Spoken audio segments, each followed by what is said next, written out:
BCS সহ ৩০টির বেশি বিভিন্ন সরকারি চাকরির নিয়োগ পরীক্ষার প্রশ্ন ফাঁসের ঘটনায় দেশজুড়ে রীতিমতো তোলপাড় চলছে।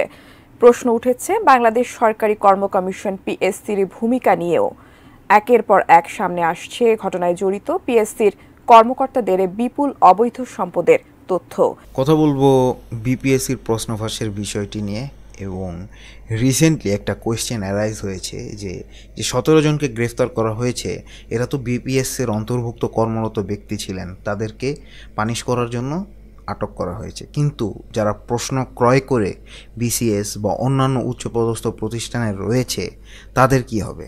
এবং সেই জিনিসটি রিসেন্টলি জানা গিয়েছে আবেদ আলী যাদের কাছে প্রশ্ন বিক্রি করেছিলেন এবং অন্যান্য যারা কর্মকর্তা ছিলেন তারা সবাই যারা এর সাথে রিলেটেড ছিলেন, তারা যাদের কাছে প্রশ্ন বিক্রি করেছিলেন তাদের একটি তালিকা তৈরি করা হচ্ছে। এবং ইতিমধ্যে অনেকেই বলছে অনেক বিসিএস ক্যাডার নাকি দেশ ছাড়ার ব্যবস্থা করতেছে, এবং এগুলো আসলে সোশ্যাল মিডিয়া রুমার্স, বাট বাস্তবতা কতটুকু ইন ফিউচার জানা যাবে। আমরা যে প্রতিবেদনগুলো দিচ্ছি প্রতিদিনই এর সম্পর্কে নতুন নতুন আপডেট আসছে। আমি যখন ভিডিওটা তৈরি করছি হয়তো বা যখন আপলোড করব এর মোমেন্টে হয়তো আরও কিছু বড় রিভিল আমরা দেখতে পারি, বাট আপাতত যতটুকু এখন যেটা নিয়ে সবচেয়ে বেশি কথা হচ্ছে, যারা এই প্রশ্ন ফাঁস করে পরীক্ষা দিয়ে যারা বিসিএস ক্যাডার হয়েছে তাদের আসলে পরিণতি কি হবে। That's a question needs to be ask. আপনি গাড়ি চালক হয়ে এত সম্পদের মালিক ছিলাম 15 বছর আগে, এখন আমি ব্যবসায়ী। প্রশ্ন ফাঁস করে কত টাকা কামিয়েছেন? প্রশ্ন ফাঁসে 2 টাকা কামাইছি, সব খরচ করছি আল্লাহর রাস্তায়। वाह क्या सीन है, वाह क्या सीन है।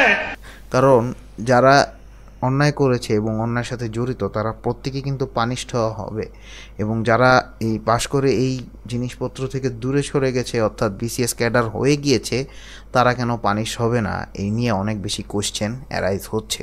তবে এখানে একটি মজা অথবা দুঃখর ব্যাপার বলতে পারি, সবাই সৈয়দ আবেদ আলীকে নিয়েই কথাবার্তা বলতেছে, বাট এখানে যে আরও বাকি যারা আছে, যারা উচ্চপদস্থ কর্মকর্তা আছে, সেখানে তাদের রেসপন্সিবিলিটি সবচেয়ে বেশি। কারণ একজন এক্স ড্রাইভার, যা পুরনো ড্রাইভার, তারা আসলে কতটুকু হাতে কন্ট্রোল, এই কোয়েশ্চেনটাকে আমরা আস্ক করি। যারা প্রশ্ন ছাপায়, প্রশ্ন তৈরি করে এবং প্রশ্ন যারা ডিস্ট্রিবিউট করে, তাদের আসলে রেসপন্সিবিলিটিটা কতটুকু এবং তারা কি রিলেটেড আছে কি না, সেই জিনিসটা কি খতিয়ে আমাদের দেখা উচিত না?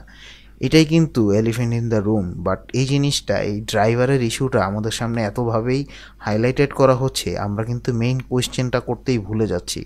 আশা করি ইন ফিউচার আমরা যারা সোশ্যাল মিডিয়া অ্যাক্টিভিস্ট আছে এবং সোশ্যাল মিডিয়াতে কথা বলি, এই কোয়েশ্চেনটা সবার কাছে পৌঁছে দেওয়ার জোরে দাবি জানাচ্ছি।